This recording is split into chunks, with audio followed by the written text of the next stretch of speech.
7 countries, including some of the biggest powers in the Arab world, have severed ties with Qatar.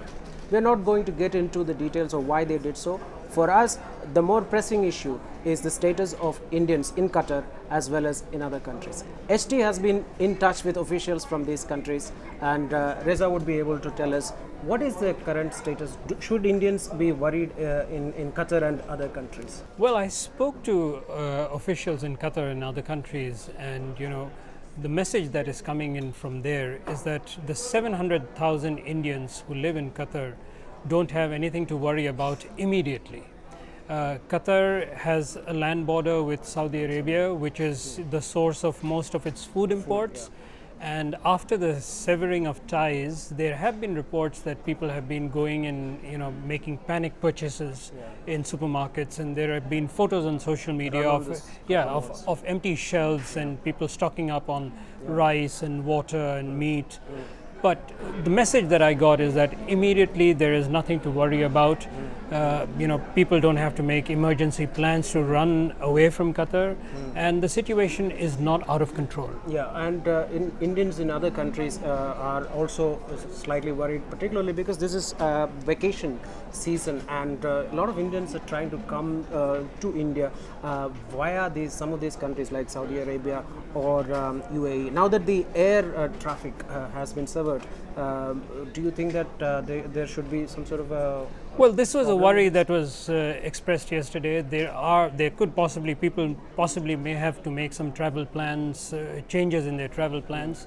The Qatar Airways has not allowed to access the airspace of all these other countries. They have blocked their airspace to Qatar Airways. At the same time, these 6 other countries in that region are not allowing Qatari airliners to enter their airspace.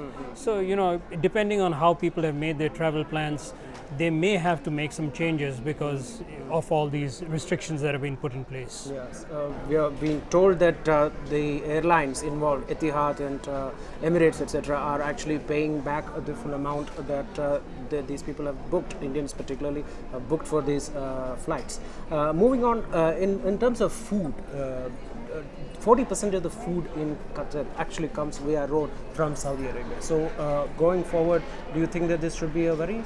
Well, people did mention that this could potentially become a problem in the coming weeks.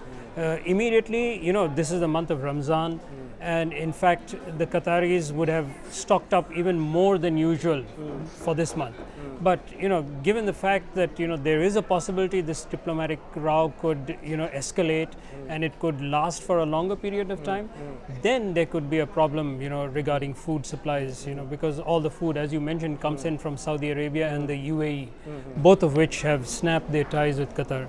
So in the coming weeks, if this row escalates, if it continues, then there could be problems. Yeah, I have been in touch with some of the Indian community members in these countries, and they are hoping that this diplomatic rift with Qatar gets over as fast as possible. But what about the India relations with these countries, particularly given that Qatar is one of the biggest exporters of LNG gas to India? Well, the ironic thing here is that India is has good relations with almost all the countries involved. It has good relations with Saudi Arabia. It has good relations with Qatar. So massive expatriate populations. Yeah, there are millions of Indians living in all these countries. Qatar alone has 700,000 Indians, which is almost like 22% of the population. Yeah. So India cannot be seen as taking sides in this row. So, and that was very clear from External Affairs Minister Sushma Swaraj's comments yesterday. She said this is a matter within the GCC country. Gulf Cooperation. Yeah, and what now has to be seen is how quickly this is resolved, because if it drags on for a long time, then it could have implications for India economically.